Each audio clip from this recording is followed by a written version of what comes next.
এই ধরনী ওই নীল আসমান, নদীর কলতান, সবাই গাহে নিরবধি তোমার প্রেমের গান, তোমার প্রেমের গান।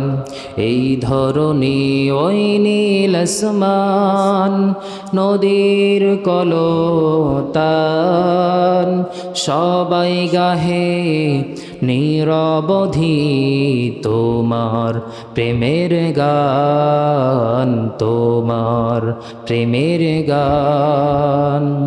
এই সূরা বাকারা এটা কোরআনুল কারীমের সবচেয়ে বড় সূরা। কোরআনুল কারীমের সবচেয়ে বড় সূরার নাম কি? সবাই বলেন সূরা বাকারা। আর সবচেয়ে ছোট সূরার নাম কি? সূরা কাউসার, যেটা আপনারা বলেন ইন্না আ'তাইনা কাল কাউসার। এই সূরা কাউসার সবচেয়ে ছোট সূরা, আর সবচেয়ে বড় সূরা কি? সূরা বাকারা। এই সূরা বাকারা আড়াই পারা বিশিষ্ট একটা সূরা। এই সূরার ভিতর থেকে একটা আয়াতে কারিমা আমি আপনাদের সামনে তেলাওয়াত করেছি, সেটা হচ্ছে 21 নম্বর আয়াত। আসেন এই 21 নম্বর আয়াতের ভিতরে আল্লাহ তাআলা কি বলে দিলেন, আমাদেরকে কি জানাচ্ছেন আমরা একটু জেনে নেই। রব্বুল আলামিন আমাদেরকে ডাক দিয়ে বলতেছেন, ইয়া আইয়ুহান নাস সা'বুদু রাব্বাকুমুল্লাযী খালাকাকুম ওয়াল্লাযীনা মিন ক্বাবলিকুম লাআল্লাকুম তাত্তাকুন। আল্লাহ পাক রব্বুল আলামিন আমাদেরকে ডাক দিয়ে বলছেন, ইয়া আইয়ুহান নাস, হে মানুষ সকল, সা'বুদু, ইবাদত করো, সা'বুদু রাব্বাকুমুল্লাযী খালাকাকুম ওয়াল্লাযীনা মিন ক্বাবলিকুম লাআল্লাকুম তাত্তাকুন। তোমরা ইবাদত করো তোমাদের রবের, আর সেই রবের তোমার ইবাদত বন্দেগী আপনার আমারও করতে হবে। এবার আপনার আমার প্রশ্ন থাকতে পারে, হুজুর এবার আপনি একটু বলেন ইবাদত কি? মা মা'নাল ইবাদাহ, ইবাদত কি আমাদেরকে একটু বলেন। ইবাদত শব্দের অর্থ কি আপনারা যদি প্রশ্ন করেন, ইবাদত শব্দের অর্থ হলো আনুগত্য করা, গোলামি করা, এরকম ভাবে আনুগত্য করা। ইবাদত শব্দের অর্থ হলো আনুগত্য করা। এক কথায় দুনিয়ার ভিতরে আপনি যেখানেই যা কিছু করেন না কেন, প্রত্যেকটা ইবাদত বন্দেগী আপনার আমার রবের জন্য হতে হবে। আনুগত্য করতে হবে আমার রবের। কিভাবে করতে হবে দেখেন, এখন আপনি প্রশ্ন করতে পারেন কেন আল্লাহর ইবাদত বন্দেগী করব? একটা প্রশ্ন থাকতে পারে না আমাদের, যে আমরা কেন আল্লাহর ইবাদত বন্দেগী করব? শোনেন, আল্লাহ পাক রব্বুল আলামিন কোরআনুল কারীমের 51 নম্বর সূরা সূরাতুল আয-যারিয়াতের 56 নম্বর আয়াতের ভিতরে আল্লাহ তাআলা ডাক দিয়ে বলতেছেন, ওয়ামা খালাকতুল জিন্না ওয়াল ইনসা ইল্লা লিয়াবুদুন। আমি মানুষ এবং জিন জাতিকে সৃষ্টি করেছি একমাত্র শুধুমাত্র কেবলমাত্র আমি আল্লাহ আমার ইবাদত বন্দেগী করার জন্য। কার ইবাদত বন্দেগী করার জন্য? আল্লাহর ইবাদত বন্দেগী করার জন্য আমি মানুষ এবং জিন জাতিকে সৃষ্টি করেছি। এবার আপনার আমার প্রশ্ন থাকতে পারে, হুজুর এবার আপনি একটু বলেন আমরা কোথায় কোথায় আল্লাহর ইবাদত বন্দেগী করব? আল্লাহ তাআলা তাও আপনার এই কথার উত্তর দিয়ে দিচ্ছেন। আল্লাহ তাআলা সূরাত আনকাবুতের ভিতরে ডাক দিয়ে বলেন, ইয়া ইবাদিয়াল্লাযীনা আমানু ইন্না আরদি ওয়াসিআতুন ফাইয়ায়া ফা'বুদুন। রব্বুল আলামিন ডাক দিয়ে জানাচ্ছেন, শোনো দুনিয়ার মানুষ, আমার দুনিয়াটা অনেক বড়, অর্থাৎ তোমরা যেখানেই সুযোগ পাবা তোমরা সেখানে আমি আল্লাহ আমার ইবাদত বন্দেগী তোমরা করবা। তাহলে এক নাম্বার প্রশ্ন করলাম যে আল্লাহ কেন আপনার ইবাদত বন্দেগী করব? আল্লাহ বলে দিলেন তোদেরকে আমি সৃষ্টি করেছি আমার ইবাদত বন্দেগী করার জন্য। 2 নাম্বার প্রশ্ন করলাম, আল্লাহ কোথায় কোথায় আপনার ইবাদত বন্দেগী করব? আল্লাহ তাআলা তাও বলে দিলেন দুনিয়ার ভিতরে যেখানেই তুমি সুযোগ পাইবা সেখানেই আমার ইবাদত বন্দেগী তোমরা করবা। এবার আরেকটা প্রশ্ন আল্লাহর কাছে করি, আল্লাহ মানলাম আপনার ইবাদত বন্দেগী যেখানেই সুযোগ পাবো সেখানেই করব। এবার আপনি আমাদেরকে একটু টাইম মেনটেন করে দেন, কতক্ষণ পর্যন্ত আপনার ইবাদত বন্দেগী করব। আল্লাহ তাআলা তার উত্তর দিয়ে দিচ্ছেন, ওয়াবুদ রাব্বাকা হাত্তা ইয়াতিয়াকাল ইয়াকিন, নিশ্চিত মৃত্যু আসার আগ পর্যন্ত তোমরা তোমার রবের ইবাদত বন্দেগী করো। অর্থাৎ আপনার আমার জীবনের শুরু থেকে মৃত্যুর আগ পর্যন্ত রবের ইবাদত বন্দেগী আপনার আমার করতে হবে। এর থেকে বোঝা যায় আপনার আমার প্রত্যেকটা সেকেন্ড, প্রত্যেকটা মিনিট, প্রত্যেকটা ঘন্টা, প্রত্যেকটা দিন, প্রত্যেকটা মাস, প্রত্যেকটা সপ্তাহ, পুরা জিন্দেগিটায় যার ইবাদত বন্দেগী করতে হবে তিনিই হলেন আল্লাহ। আল্লাহর ইবাদত বন্দেগী আপনার আমার করতে হবে। অর্থাৎ এবার আপনি একটু আরেকটু উদাহরণ দেন, শোনেন। আল্লাহ তাআলা বলেন, কুল ইন্না সলাতি ওয়া নুসুকি ওয়া মাহইয়ায়া ওয়া মামাতি লিল্লাহি রাব্বিল আলামিন। হে রাসূল, আপনি বলেন, কুল ইন্না সলাতি, আমার নামাজ, ওয়া নুসুকি ওয়া মাহইয়ায়া ওয়া মামাতি লিল্লাহি রাব্বিল আলামিন, আমার নামাজ, আমার রোজা, আমার হজ, আমার যাকাত, আমার দান সদকা সব কিছুই আমার আল্লাহর জন্য। এক কথায় আমার পুরা জিন্দেগিটাই হলো আমার আল্লাহর জন্য। অর্থাৎ আপনার আমার জীবন হলো জন্মের শুরু থেকে একেবারে মৃত্যুর আগ পর্যন্ত আপনার আমার জীবন। আর জীবনের প্রত্যেকটা সময়, প্রত্যেকটা মিনিট, প্রত্যেকটা ঘন্টা আল্লাহর ইবাদত বন্দেগী করে কাটাতে হবে। আল্লাহর ইবাদত বন্দেগী করে কাটাতে হবে। এবার আপনার আমার প্রশ্ন থাকতে পারে, হুজুর এবার আপনি একটু বলেন কি হয়েছে, কি হচ্ছে, বসেন বসেন বসেন বসেন। শোনেন, আলোচনায় মন দেন, গুরুত্বপূর্ণ আলোচনা হচ্ছে। এ কিন্তু আপনার ওই গল্প করতেছি তা কিন্তু নয়, কোরআন থেকে একদম ডাইরেক্ট কোরআন থেকে আলোচনা। কয়টা আয়াত বললাম বলেন তো? কোরআন থেকে একবারে আপনাদেরকে বোঝাচ্ছি, শোনেন। এদিকে আলোচনায় মন দেন। আলোচনা করতেছে এদিকে, আপনারা ওদিকে দেনতন করতেছেন। এবার দেখেন, আল্লাহ পাক রব্বুল আলামিন তাহলে বললেন কি, যে আমার ইবাদত বন্দেগী তোমরা করো। এবার আপনার আমার জিন্দেগির প্রত্যেকটা সময়, প্রত্যেকটা মিনিট আল্লাহর ইবাদত বন্দেগী দিয়ে কাটাতে হবে। এবার আপনার আমার প্রশ্ন থাকতে পারে, হুজুর আমরা তো কৃষক মানুষ, আমরা তো পরিশ্রমিক মানুষ, কিভাবে আল্লাহর ইবাদত বন্দেগী সারাদিন করবো? আমাদের তো বুঝে আসে না। ইবাদত মানে কি? আনুগত্য করা। কিন্তু আমাদের সমাজের কিছু কিছু লোক আছে, তারা বলে, ওমা খালাকতুল জিন্না ওয়াল ইনসা ইল্লা লিয়াবুদুন, আল্লাহ মানুষ এবং জিন জাতিকে সৃষ্টি করেছে একমাত্র, শুধুমাত্র, কেবলমাত্র আল্লাহর ইবাদত বন্দেগী করার জন্য। অতএব আসো, 5 ওয়াক্ত নামাজ পড়ো, মসজিদের ভিতরে এসে 5 ওয়াক্ত নামাজ পড়ো, আর কিচ্ছু করা লাগবে না, তোমার ইবাদত বন্দেগী হয়ে যাবে। এরপরে আরেক দল বলে, আমা খালাকতুল জিন্না ওয়াল ইনসা ইল্লা লিয়াবুদুন, আল্লাহ মানুষ এবং জিন জাতিকে সৃষ্টি করেছেন একমাত্র, শুধুমাত্র, কেবলমাত্র আল্লাহর ইবাদত বন্দেগী করার জন্য। আসো, এই নাও পাগড়ি, পীর সাহেবের মুরিদ হও, আর কিচ্ছু করা লাগবে না, আল্লাহর ইবাদত বন্দেগী হয়ে যাবে। বলেন তো, এভাবে কি ইবাদত বন্দেগী হয়ে যায়? আমি মানলাম নামাজ পড়া আল্লাহর ইবাদত, কিন্তু আপনি বলেন তো, 5 ওয়াক্ত নামাজ দিনে আদায় করতে গেলে সময় লাগে কয় ঘন্টা? 5 ওয়াক্ত নামাজ আপনি আদায় করবেন, কয় ঘন্টা সময় লাগে? 5 ওয়াক্ত নামাজ ম্যাক্সিমাম 1 ঘন্টা তো লাগে, লাগে না?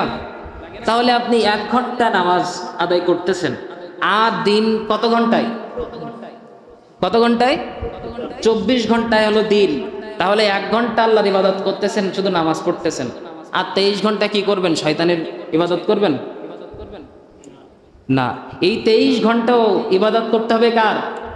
তাহলে আপনি যে শুধু বলতেছেন নামাজ পড়াটাই শুধুমাত্র ইবাদত, আমি মানলাম আপনি সারাদিন নামাজ আদায় করবেন, তাহলে নামাজ পড়ার যে হারাম যে সময়গুলো আছে, যখন সূর্য ওঠে, সূর্য মাথার উপরে, সূর্য ডোবার সময় যে নামাজ পড়া, যে ওই সময়গুলো হারাম, আর ওই সময় আপনি কি করবেন? কিন্তু এখান থেকে আমরা একদিক থেকে সার্টিফিকেট পাইলাম কি, যে প্রত্যেকটা সময় আল্লাহর ইবাদত বন্দেগী করে কাটাতে হবে। আপনার প্রত্যেকটা সেকেন্ড আল্লাহর ইবাদত বন্দেগী করে কাটাতে হবে। এবার আমি কিভাবে কাটাবো? আল্লাহ রাসূল সাল্লাল্লাহু আলাইহি ওয়াসাল্লাম সুন্দর করে বুঝিয়ে দিয়েছেন, ও আমার উম্মতেরা শোনো, তোমরা যদি প্রত্যেকটা সময়, প্রত্যেকটা মিনিট, প্রত্যেকটা সেকেন্ড যদি আল্লাহর ইবাদত বন্দেগী তোমরা যদি করতে চাও, তাহলে শোনো, প্রত্যেকটা ক্ষেত্রে আল্লাহর স্মরণ তোমাদের মনের ভিতরে রাখবা।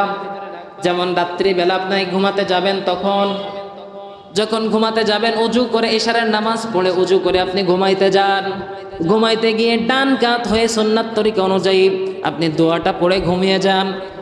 আর ফজরের সময় উঠে ফজরের নামাজের সময় যখন উঠবেন, ঘুমের থেকে ওঠার সময় দোয়াটা পড়বেন, ফজরের নামাজটা আপনি আদায় করবেন জামাতের সহিত। আল্লাহ পুরা সারা রাত ইবাদত বন্দি করার সওয়াব আল্লাহ আপনার আমলনামায় দিয়ে দিবে। তাহলে আপনি বুঝলেন কি, এরকম ভাবে প্রত্যেকটা সময় আপনার আমার আল্লাহর ইবাদত বন্দি করে কাটাতে হবে। আল্লাহ যে আপনার সম্পদগুলো দিয়েছেন, এই সম্পদগুলা শয়তানের পথে ব্যয় না করে আপনি আল্লাহর পথে ব্যয় করেন, আপনার আমার সম্পদটা বিলি করা আল্লাহর ইবাদত বন্দিগি হয়ে যাবে। কিভাবে আপনি বিলি করবেন শুনেন। সম্পদ যে আল্লাহ আপনাকে দিয়েছেন, আজকে আপনি লক্ষ লক্ষ টাকার মালিক, আপনি এখন কি করতেছেন? আপনার আমার লক্ষ লক্ষ টাকা আছে, এখন আপনি আমি কি করি? ব্যাংকে রেখে দেন, সমস্যা নাই। অনেক ব্যক্তি আছে আবার যদি লক্ষ লক্ষ টাকা যদি মালিক হয়, ব্যাংকে রেখে দেয়, মুনাফা, এখন বলে মুনাফা, এর নাম কি? সুদ। বছরে বছরে সুদ নেয়, মাসে মাসে সুদ নেয়। টাকার গাদা, ব্যাংকের ভিতরে টাকার গাদা, ব্যাংকে টাকা একেবারে ছাতা পড়ে যাচ্ছে, কিন্তু ওই টাকা নিয়ে একটা প্রতিষ্ঠান তৈরি করে না, যে প্রতিষ্ঠান থেকে আপনার টাকায় টাকা পড়ুক, আপনি দেন, সমস্যা নাই। আপনি একটা প্রতিষ্ঠান তৈরি করে দেন, 10টা বেকার ছেলের আপনি একটা কাজের কর্মের ব্যবস্থা করে দেন, তারাও বেকার থাকলো না, আপনার টাকায় টাকা বাড়লো। হালাল কাজে সবসময়ের জন্য বরকত। আপনি একটা ব্যবসার ভিতরে আপনি খাটান, কিন্তু আপনি এমন একটা ব্যবসায় জড়িত আছেন, আল্লাহ তাআলা বলছেন আহাল্লাল্লাহুল বাইয়া ওয়া হাররামার রিবা, যে ব্যবসা হালাল আর সুদ হারাম। আপনি ব্যবসা করতেছেন ঠিকই, কিন্তু শয়তানের পথে আপনি ব্যবসা করতেছেন। কেমন ব্যবসা? আপনি ব্যাংকে রেখে দিয়েছেন 1 লাখ টাকা, এখন 1 লাখ টাকায় কত দেয় মাসে? 1000 টাকা। আমি ধরলাম 1000 টাকা। এরকম ভাবে যারা খাচ্ছেন, তাহলে বলেন তো আপনি এটা হালাল খাচ্ছেন না হারাম খাচ্ছেন? হারাম খাচ্ছেন। কিন্তু শোনেন, আল্লাহ আপনার সম্পদগুলো দিয়েছে, এখন বিভিন্ন জায়গায় যে সমস্ত প্রতিষ্ঠানগুলো তৈরি হয়, আপনি মনে করতেছেন দুনিয়ায় যদি আপনি দেন আপনার সম্পদ কমে যাবে। আল্লাহি আ'লাম, আল্লাহর কসম করে বলি, আল্লাহ আপনার সম্পদ কমায় দিবে না, আল্লাহ আরো বরং বাড়িয়ে দেবে। কেমন করে? কেমন করে? আল্লাহ তাআলা বলেন লা ইন শাকারতুম লা আযীদান্নাকুম ওয়া লা ইন কাফারতুম ইন্না আযাবি লাশাদীদ। আল্লাহ তাআলা ডাক দিয়ে বলেন, আমার নিয়ামতের শুকরিয়া তোমরা আদায় করো।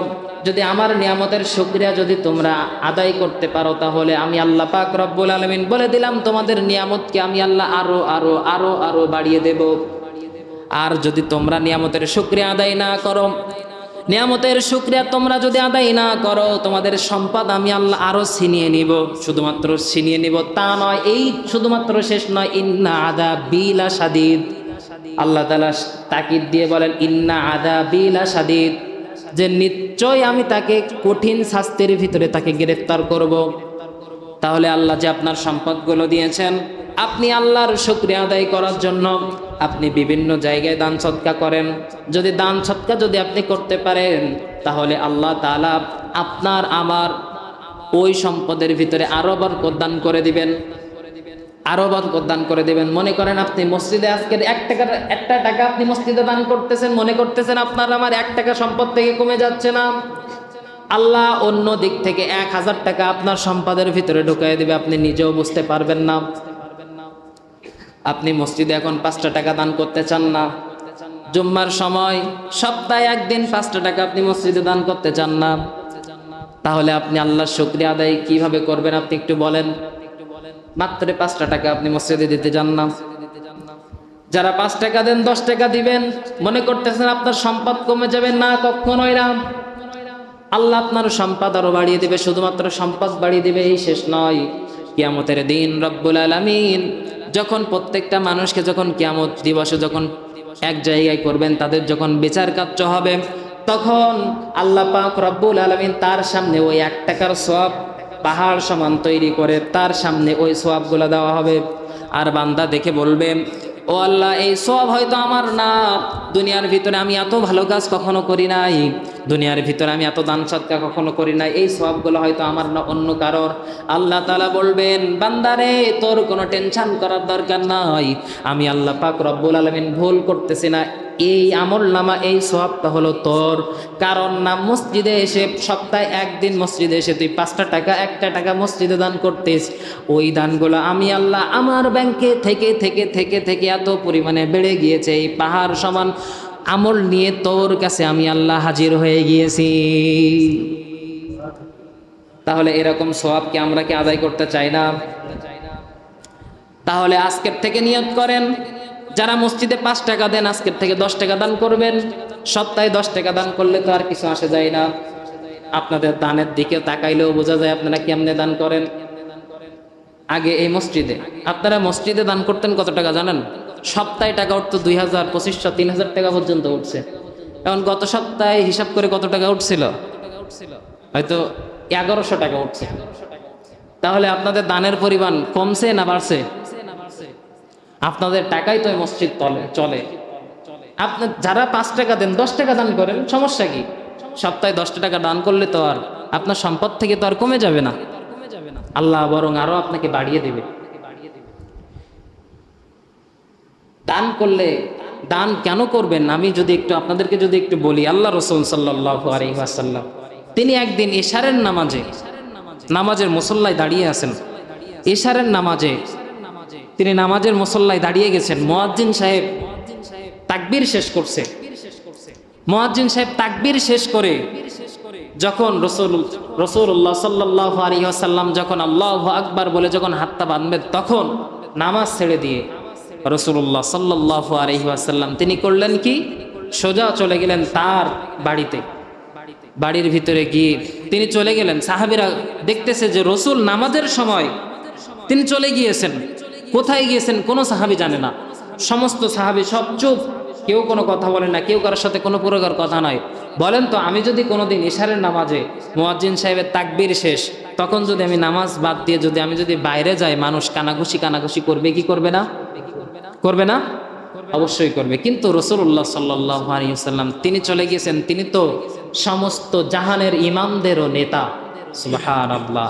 তিনি চলে গিয়েছেন, যাওয়ার পর প্রায় আধা ঘন্টা 1 ঘন্টা দেরি করে আসলেন। আসার পর তিনি যখন নামাজে আবার দাঁড়িয়ে গেলেন, আল্লাহু আকবার বলে ইশারের নামাজ তিনি শুরু করলেন।